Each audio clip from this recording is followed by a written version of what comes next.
We have a system that is highly wired, as you can imagine, and fully utilizing that, we have dealt with this outbreak from the very beginning with, just full transparency, and that's the way we've won the public trust and support for this. And as you say, we are seeing a stabilizing trend.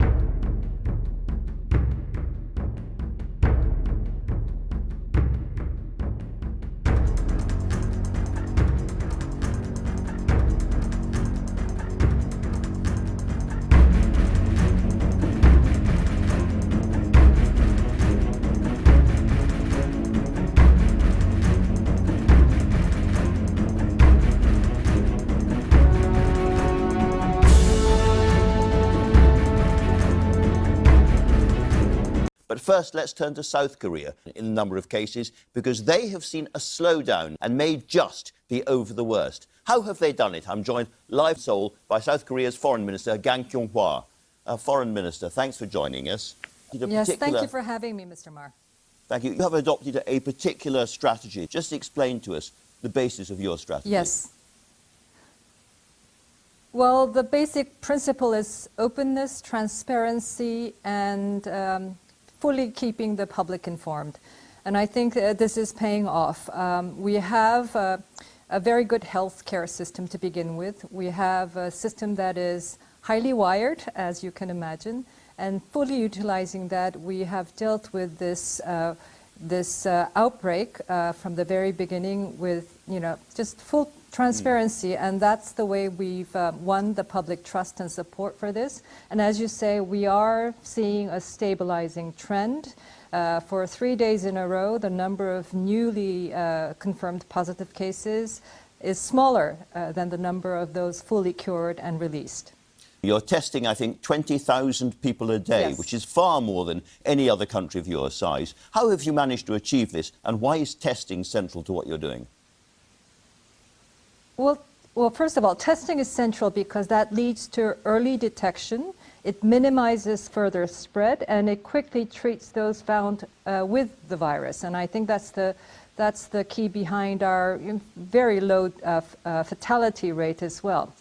I think our system quickly approved the testing system after the Chinese authorities released the genetic sequence of the virus in mid-January. Our health authorities quickly conferred with the research institutions here and then shared that result with the pharmaceutical companies, who then produced the reagent and the equipments needed for the testing. And so I think our testing is nearly 250,000 at this point, at 268,000 as of today. That's remarkable. The other thing that you do, of course, is that you monitor people afterwards. You're not going into the same kind of lockdown, the social Yes. exclusion that a lot of European countries are, but instead you're monitoring people by phone app. Mm-hmm. Again, can you explain why you're doing that and not closing down large chunks of your country? Well, I think this is being faithful to the values of our very vibrant democracy, which is open and the government fully in the service of the people. And I have to say, our public is very demanding and expects the highest standards from government services. And I think this is the key, the drive of our response to this. We are monitoring very closely the inbound traffic. We have also put in place vetting of outbound traffic so that we minimize the risk coming in from the inbound traffic, but also make sure that we do our very best to contain the spread within country, but also taking steps to vet those with possible symptoms among those who are leaving the country. The number of new cases is slowing down. Do you think you're over the worst now? Well, the peak of new cases was in late February, when we had hit over 900 new confirmed cases. That has now come down to 76 new cases as of today. So yes, we are definitely seeing a normalizing trend, reduction of new cases. But of course, we're not complacent. this is not just about us. And we are taking this approach of openness and transparency, not just domestically, but to the international community, because we are a country that is highly interdependent with the rest of the world. Our people travel a great deal on businesses, on family visits, on tourism.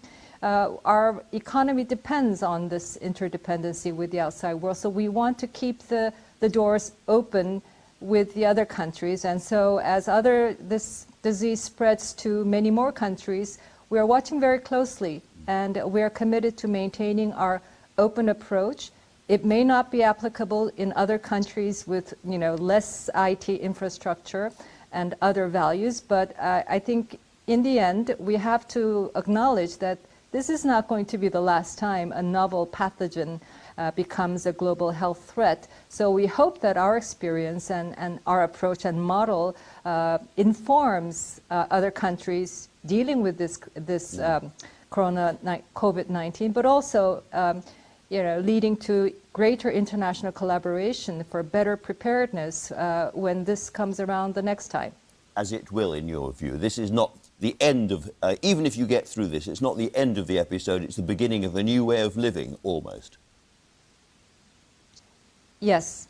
One thing I also would like to point out, as governments, we also have to guard against panic. I think governments have to be cool-headed about this and do what we do based on evidence and science. Because I think, the declaration of the pandemic by the WHO, turning the spread of the virus into a spread of fear and phobia.